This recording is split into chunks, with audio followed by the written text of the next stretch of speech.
Hello, welcome back to Dorian's Corner, where I basically speak about my domestic violence journey from A through Z. You can watch the videos out of order, that is fine. There's no priority. Every letter represents something about my domestic violence journey. And today we are on the letter C.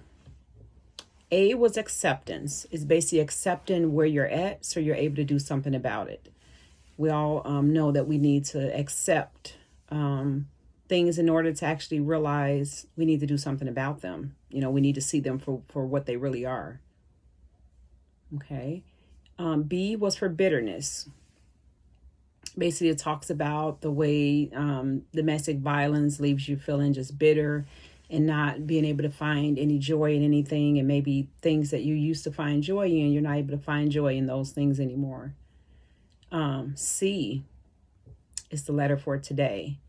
That is Christ's love, which is something that I found during this journey, during my domestic violence journey, just to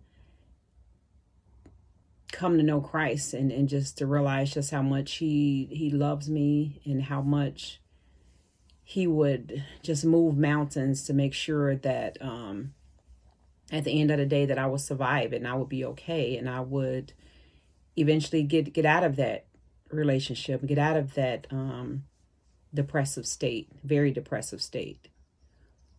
One of the poems that I have already written that's in my book, Climbing Life's Mountains by Dorian Riley, that is me. One of the poems that I wrote correlates with my domestic violence journey. A lot of the poems in this book does.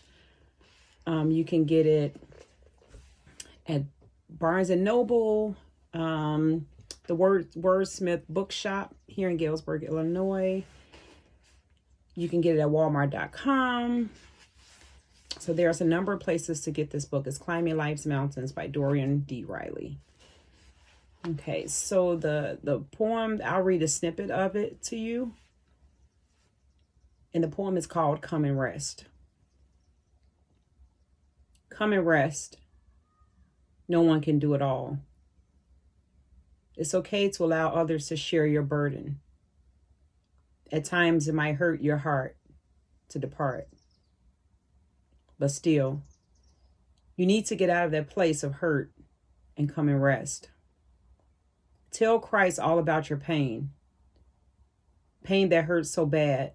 Your influx of tears is uncontrollable. Tell him how you were framed into thinking the bad times were all your fault and will never go away. Guess what? He still loves you just the same.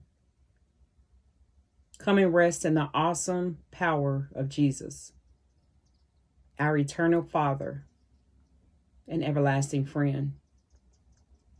The one who has no beginning and no end. So that one is Come and Rest. And that relates so much to my domestic violence journey because it just feels like you have no one, like no one cares. And some people would care if they knew what was going on. But as we know, a lot of domestic violence relationships are very secretive.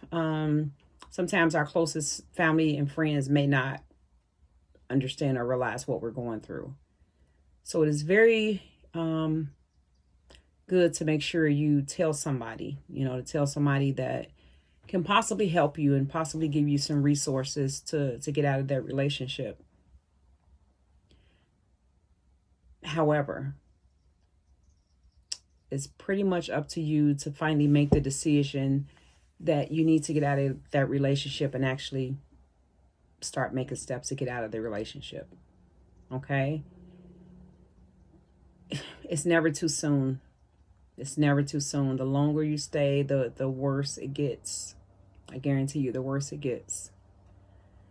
So me just being in that relationship and just some days just wondering how bad it was going to get, wondering what was going to happen, wondering what the next day would look like.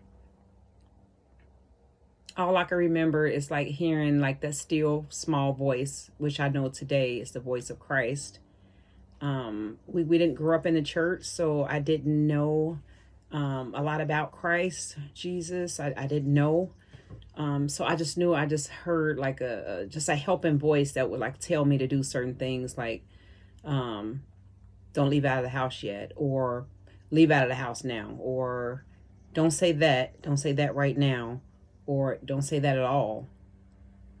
And then a voice just telling me that you are loved, you are beautiful, this will pass, you will not be going through this forever. Your future is bright, your future is bubbly, exciting, filled with people that love you, that's going to be surrounded around you. So sometimes I used to just wonder when that dream was ever going to come true. And sometimes that's all I had to look forward to, because the life I was living at that point was not one that I was proud of. So definitely just having that still small voice, which I say, like I know now, is the voice of Christ, just helping me, just surrounding me, protecting me, because things could have been a lot worse. Not that they were not bad. They were pretty bad. But it could have definitely been a lot worse had I not had Christ just steadily not leaving me alone, continuously helping me, continuously pulling me out of my depressive state, which I was in very often. And like I said, people probably don't even realize things like that when you're going through that, because like I said, you get really good at pretending that everything is okay, even though it's not. You get really good at pretending that it is. That is not a good way to live at all. So do not let anyone fool you into thinking that it is. It is not. It does not end well. So thank the Lord I had Christ that helped me. I thank the Lord that am a domestic violence survivor to this day. And I know some of the red flags, to where I know things to watch out for. So I know what behaviors not to repeat, and not allow anyone to treat me any way that I do not want to be treated. And you just have to be firm with that, no matter who it is, no matter what you have to give up. You have to make sure you're putting yourself first, putting your needs first, putting your safety first. Okay? Until next time.